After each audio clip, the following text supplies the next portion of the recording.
بہت شکریہ آتھر. گفتگو آپ سن رہے ہیں دو معزز مہمانوں کی. آپ کی رائے اس میں شامل کرتے ہیں.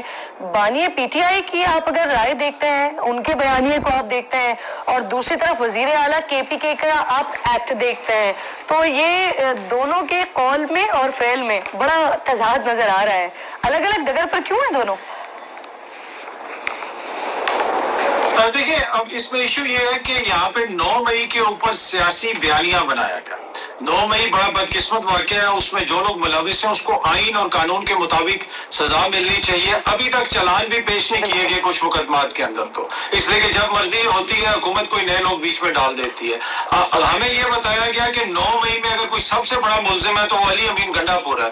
اسی علی امین گنڈا پور صاحب کو اب اگر کور کمانڈر صاحب اپنے گھر بلا رہے ہیں تو یہ تو واضح ہو گیا نا کہ یہ نون لیگ اور پیپلز پارٹی کا اور ان کے حمایتیوں کا یہ ایک طرح سے سیاسی بیانیہ تھا, اور اس میں کچھ بھی نہیں تھا. خدا نہ خواستہ ایسے تو نہیں ہو سکتا کہ اگر وہ 9 مئی میں اور ان چیزوں میں اس طرح ملوث تھے تو ان کو اس طرح بلایا جاتا اور اس طریقے سے ان کو سیکیورٹی بریفنگ دی جاتی.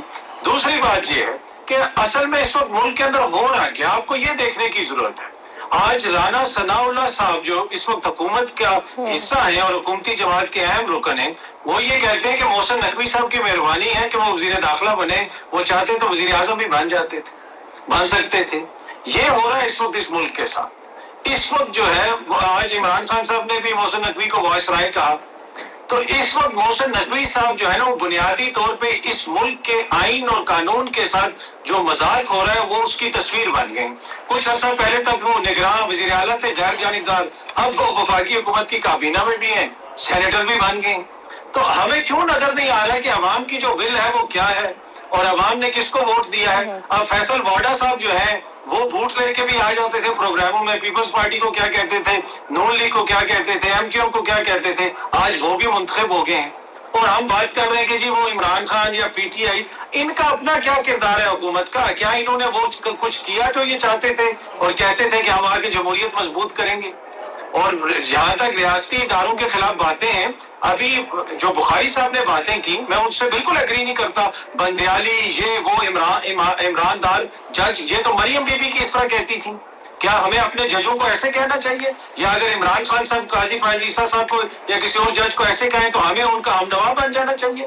یہ اداروں کو ہمیں اس طرح جو ہے ملائم کرنا چاہیے؟ تو ہمیں سب کو خود سوچنا چاہیے نا کہ سیاستدان تو سیاسی بیانیاں چلاتے ہیں, لیکن یہ ادارے کمزور ہوں گے, اگر فوج کمزور ہوگی, عدلیہ کمزور ہوگی, تو کیا پاکستان مضبوط ہو جائے گا؟ تو میرے خیال میں یہ ایک سیاسی بیانیہ ہے اور ہر کوئی اپنی سیاست کے لیے بیچ میں دوسروں کو ملائم کرتا ہے.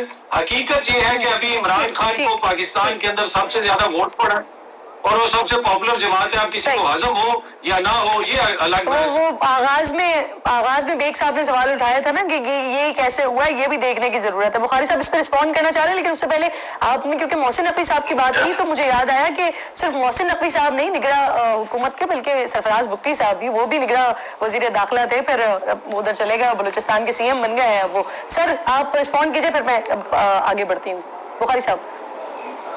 جی, جو عطر کاظمی صاحب نے فرمایا ہے کہ ہم مریم نواز کی زبان بول رہے ہیں, خود اپنی زبان پہ کبھی غور کرنے کی کوشش انہوں نے نہیں کی. میں ان کی یاد دہانی, کیونکہ یادداشت بہت کمزور ہو جاتی ہے نا.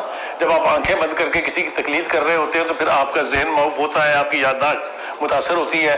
سپریم کورٹ کے اندر بیٹھ کے مہاتما خان صاحب نے یہ فرمایا تھا کہ آپ نے دیکھا مجھے گرفتار کر کے کیا کیا میرے ٹائیگرز نے, اگر آپ مجھے کل پکڑیں گے تو اس سے بھی بدتر ہوگا. ان سے پوچھئے یہ کہا تھا یا نہیں کہا تھا.